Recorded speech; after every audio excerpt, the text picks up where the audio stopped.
নমস্কার বন্ধুরা, টুসি সেসেলে সবাইকে স্বাগত জানাই। আজ একটা কাটুয়া ডাঁটার একটা অসাধারণ রেসিপি আপনাদের সাথে শেয়ার করছি। একদম নিয়েছি দেখুন, একটা টাটকা কাটুয়া ডাঁটা সবে বাগান থেকে তুলে নিয়ে এসেছি। কিন্তু ডাঁটাটা দেখুন পুরো শাকে ভর্তি। এই শাকগুলোকে প্রথমে একটু কেটে নেব। শাকগুলো দিয়ে আরও একটা আলাদা রেসিপি তৈরি করা হবে বন্ধুরা, ওই জন্য আমি শাকগুলোকে দেখুন কেটে একটু আলাদা করে নিচ্ছি, কারণ ডাঁটার রেসিপিতে তো এতটা শাক ভালো লাগবে না। ওই জন্য যেগুলো কচি কচি শাক সেগুলোকে একদম কেটে একটু আলাদা করে রেখে দেবো। এটা দিয়ে অন্য একটা রেসিপি তৈরি করা যাবে। আমার চ্যানেলে যদি নতুন এসে থাকেন বন্ধুরা, আপনাদের কাছে অনুরোধ রইল আমার চ্যানেলটিকে সাবস্ক্রাইব করে আমার পাশে থাকার। পুরনো বন্ধুরা তো আমার পাশেই আছেন, নতুন বন্ধুদের আমার পাশে থাকার অনুরোধ জানাই। খুব সহজ সাধারণ রেসিপি পেতে আমার চ্যানেলটিকে সাবস্ক্রাইব করে রাখুন বন্ধুরা। দেখুন কতগুলো শাক বেরিয়েছে। এই শাকগুলো দিয়ে একটা শাক ভাজা রেসিপি তৈরি করব, তবে সেটা আপনাদের সাথে অন্যদিন শেয়ার করব বন্ধুরা। আজকে ডাঁটার রেসিপিটাই শেয়ার করব।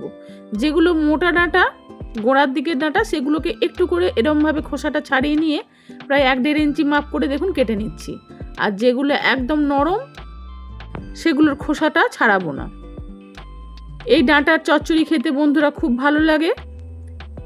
আজকে যে পদ্ধতিতে ডাঁটার চচ্চড়িটা বানিয়ে দেখাবো আপনাদের, আপনারা দেখবেন শুরু থেকে শেষ পর্যন্ত, খুব ভালো লাগবে এরকমভাবে ডাঁটা খেতে। আর এই গোড়ার দিকে দেখুন এই শক্ত অংশটা, এটাও কিন্তু ফেলে দেবো না। এটাকে একটু চেপে খোসাটা যদি ছাড়িয়ে নেওয়া হয় এরকমভাবে, শেকড়গুলো যদি একটু বাদ দেওয়া হয়, তাহলে কিন্তু এটা খেতে রান্নাতে খুব ভালো লাগে, বেশ নরম হয়ে যায়। আমরা অনেকেই এটা কিন্তু ফেলে দিই, কিন্তু এটা ফেলবেন না বন্ধুরা। এরকমভাবে এটা একটু চেপে ছাড়িয়ে নিয়ে রান্নাতে ব্যবহার করবেন, খুব মিষ্টি লাগে এটা খেতে। আমি 4 পিস করে নিয়েছি দেখুন। সমস্ত ডাঁটাগুলোকে দেখুন আমি ছাড়িয়ে নিয়েছি, আর একটু সামান্য শাক পাতাটা নিয়েছি। আর কচি ডাঁটাগুলো সেগুলো কিন্তু আমি ছাড়াইনি। খুব ভালো করে এবার এটাকে জল পাল্টে 3-4 বার ভালো করে ধুয়ে নিতে হবে, কারণ এই ডাঁটার মধ্যে খুব বালি থাকে। আমি গোটা অবস্থায় শাকটা খুব ভালো করে ধুয়ে নিয়েছিলাম, তারপরে কাটার পরেও কিন্তু ডাঁটাগুলোকে খুব ভালো করে 3-4 বার জল পাল্টে ধুয়ে নিয়েছি। এবার এই ডাঁটাগুলোকে একটা প্রেসার কুকারের মধ্যে দেখুন নিয়েছি। সামান্য একটু জলও দিয়েছি, খুব বেশি জল দেওয়ার দরকার নেই। আর দিয়ে দিচ্ছি একটু লবণ। তারপরে এটা ঢাকনা লাগিয়ে দিয়ে 2টো সিটি দিয়ে নেব একদম হাই ফ্লেমে, এবং সিটি দেওয়ার পরে কিন্তু 2-3 মিনিটের মধ্যেই প্রেসার কুকারের সিটিটা কিন্তু খুলে দিতে হবে, তাহলে ডাঁটাগুলো একদম গলেও যাবে না, অথচ খেতে বেশ নরম হবে। এবারে কড়াইয়ে দিয়ে দিচ্ছি দেখুন সর্ষের তেল। খুব সামান্য একটু তেল দিচ্ছি, অল্প তেলে কিন্তু এই রেসিপির টেস্ট খুব ভালো হয়। আর দিলাম ফোড়নে এখানে রাঁধুনি আর কালো জিরে, 1/2 টিস্পুন করে রাঁধুনি আর 1/2 টিস্পুন কালো জিরে আমি দিয়ে দিয়েছি। এই সময় আপনারা চাইলে শুকনো লঙ্কা বা কাঁচা লঙ্কা একটু চিড়ে দিতে পারেন, আমি কিন্তু দিইনি। আজকের এই রেসিপিতে এবার দিচ্ছি একটা আলু, একটা বড় সাইজের আলু, একটু লম্বা করে পাতলা করে দেখুন কেটে নিয়েছি। কেটে আমি আগে থেকে এটা ধুয়ে রেখেছিলাম। খুব ভালো করে আলুটাকে এবার ভাজতে হবে হাই ফ্লেমেই। 2-3 মিনিট আলুটাকে একটু উল্টে পাল্টে বেশ একটু মুচমুচে করে ভাজতে হবে। আলুটা দেখুন খুব ভালোভাবে ভাজা হয়ে গেছে। এবারে দিয়ে দিচ্ছি আগের থেকে কেটে ধুয়ে রাখা ঝিঙে। এখানে আমি 3টে ঝিঙে নিয়েছি, মিডিয়াম সাইজের, একটু লম্বা করে দেখুন কেটে নিয়েছি। ঝিঙেটা অবশ্যই ব্যবহার করবেন এই ডাঁটার চচ্চড়িতে, খেতে কিন্তু অপূর্ব লাগে বন্ধুরা। আলু ব্যবহার নাও করতে পারেন, কিন্তু ঝিঙে থাকলে অবশ্যই একটু ব্যবহার করবেন, তাহলে রেসিপির টেস্টটা কিন্তু খুব ভালো হবে। এবার দিয়ে দিচ্ছি একটু হলুদ গুঁড়ো। হলুদ গুঁড়োর পরিমাণ খুব কম লাগবে, চাইলে হলুদ ছাড়াও এই রেসিপি তৈরি করে নিতে পারেন, খেতে কিন্তু খুব ভালো হবে। আর দিলাম লবণ। লবণের পরিমাণটাও একদম কম দিয়েছি, যেহেতু ডাঁটা সেদ্ধ করার সময় লবণটা ব্যবহার করেছি, এই সময় কিন্তু লবণটা একটু কম দিতে হবে। দিলাম একটু কাশ্মীরি লঙ্কা গুঁড়ো, চাইলে দিতেও পারেন নাও পারেন। আর দিচ্ছি এখানে গ্রেট করে রাখা আদা। এখানে 1 ইঞ্চি আদা একটু গ্রেট করে নিয়েছিলাম, সেটাকে দিয়ে খুব ভালো করে এবার আলু আর ঝিঙেটাকে হাই ফ্লেমেই ভাজতে হবে। আর অন্য কোনো রকম গুঁড়ো মশলা এই রেসিপিতে ব্যবহার করার কোনো প্রয়োজন নেই, অল্প মশলাতেই কিন্তু রেসিপির স্বাদ খুব ভালো হবে। 3-4 মিনিট ধরে ঝিঙে আর আলুটাকে ভেজে নেওয়ার পরে এবার দেখুন সেদ্ধ করে রাখা ডাঁটাটা দিয়ে দিয়েছি। আর ডাঁটার মধ্যে সামান্য একটু জল ছিল, যে জলটা কিন্তু এই রেসিপিতে আমি ব্যবহার করছি না। ডাঁটাগুলো দেখুন প্রত্যেকটা ডাঁটা গোটা রয়েছে, অথচ কিন্তু বেশ ভালোভাবে নরম হয়ে গেছে।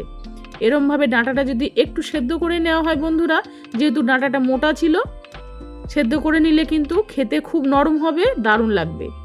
তবে খেয়াল রাখবেন প্রেসার কুকারে সেদ্ধের সময় ডাঁটা যেন গলে না যায়। সেক্ষেত্রে যদি বুঝতে না পারেন আপনারা কড়াইতেও সেদ্ধ করে নিতে পারেন। তারপর ভালো করে দেখুন উল্টে পাল্টে ডাঁটাটাকে ঝিঙে আলুর সাথে ভালো করে ভেজে নিয়েছি। এরপরে একটু গ্যাসের ফ্লেমটা লো করে দিয়ে ঢাকা দিয়ে আরও 2-3 মিনিট একটু রেখে দিয়েছি, যাতে আলু আর ঝিঙেটাও একটু নরম হয়ে যায়। আর সেই সময় দেখুন একটা মশলা তৈরি করে নিয়েছি এখানে চা চামচের 1.5 চামচ মতো সর্ষে। 2 রকম সর্ষে মিশিয়েও ব্যবহার করতে পারেন, এখানে আমি কালো সর্ষেটা ব্যবহার করেছি। আর চা চামচের প্রায় 3 থেকে 4 চামচ দিয়ে দিয়েছি এখানে পোস্ত পরিমাণটা একটু বেশি দিয়েছি। যদি সমপরিমাণ পোস্ত আর সর্ষেটা ব্যবহার করতে চান সেটাও দিতে পারেন। আর ঝালের জন্য কয়েকটা কাঁচা লঙ্কা দিয়ে অল্প পরিমাণ জল দিয়ে এটাকে একটা মিহি পেস্ট বানিয়ে নিয়েছি। 3-4 মিনিট পরে ঢাকনাটা খুলে দিয়ে আরও একবার সবজিটাকে একটু দেখুন নাড়িয়ে দিয়েছি। এরপরে দিয়ে দিচ্ছি বেটে রাখা সর্ষে পোস্ত আর কাঁচা লঙ্কার পেস্ট। মিক্সি বাটিটা ধুয়ে অল্প পরিমাণ জলও দিয়ে দিচ্ছি, যেহেতু মিক্সির মধ্যে অনেকটা পরিমাণই মশলা লেগেছিল। আলাদা করে আর এই রেসিপিতে জল ব্যবহার করার কোনো প্রয়োজন নেই, কারণ এই রেসিপিটা একটু শুকনো মাখো মাখো হলেই কিন্তু খেতে ভালো লাগবে। সেই সঙ্গে দিয়ে দিলাম চা চামচের 1 চামচ মতো চিনির পাউডার।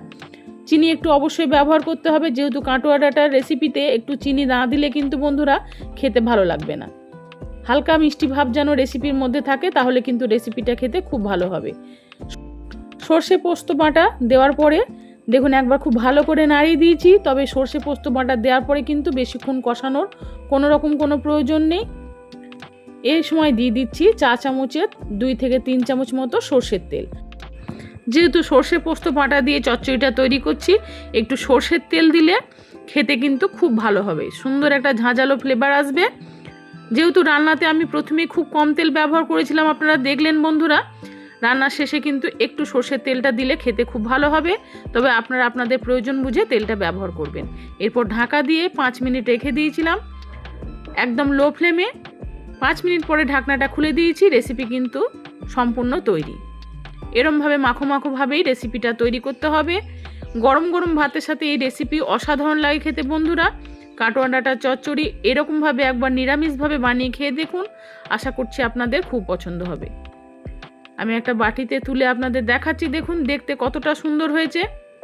আর ডাঁটাগুলো কিন্তু খুব নরম হয়ে গেছে। প্রত্যেকটা ডাঁটা দেখুন আস্ত আছে, আর কিন্তু সবগুলোই বেশ নরম হয়ে গেছে। আমি একটা ডাঁটা আপনাদের একটু দেখাচ্ছি বন্ধুরা, দেখুন দেখতে কতটা সুন্দর হয়েছে আর কীরকমভাবে নরম হয়েছে দেখুন। এরমভাবে একদিন এই রেসিপিটা তৈরি করে খেয়ে দেখুন বন্ধুরা, আশা করছি আপনাদের খুব ভালো লাগবে। আজকের এই রেসিপি যদি ভালো লেগে থাকে তাহলে একটা লাইক শেয়ারের জন্য আপনাদের কাছে অনুরোধ রইল। সবাই ভালো থাকুন, সুস্থ থাকুন, ফিরে আসবো নতুন পর্বে। নমস্কার।